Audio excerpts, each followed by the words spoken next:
अनिलवा के बहिनी छिनार हबे हो, अनिलवा के बहिनी छिनार हबे हो, अनिलवा के बहिनी छिनार हबे हो।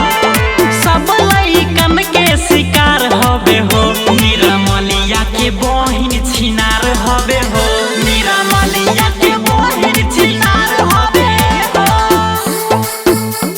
अनिलवा के बहिनी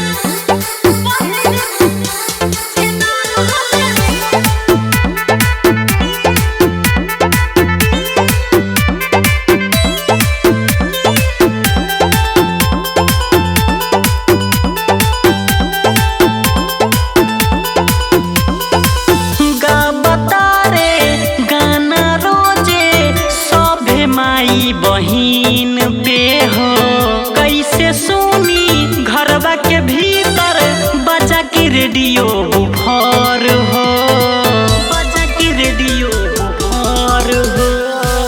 गा बता रे गाना रोजे सभे माई बहिन पे हो कैसे सुनी घरवा के भीतर बजा के रेडियो बुफर हो।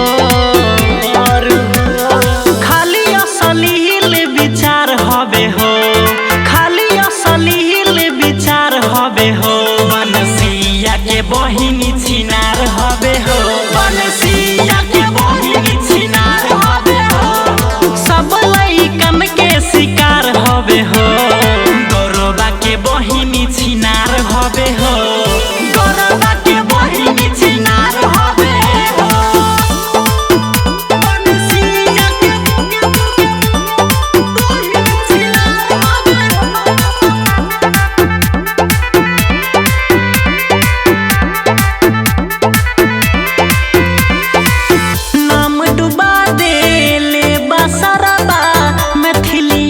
भोजपुरी के केहू खोले चोली साया, केहू चाटे ढोरी के, केहू चाटे ढोरी के। नाम डुबा देले बसरबा मैथिली और भोजपुरी के, केहू खोले चोली साया, केहू चाटे ढोरी के।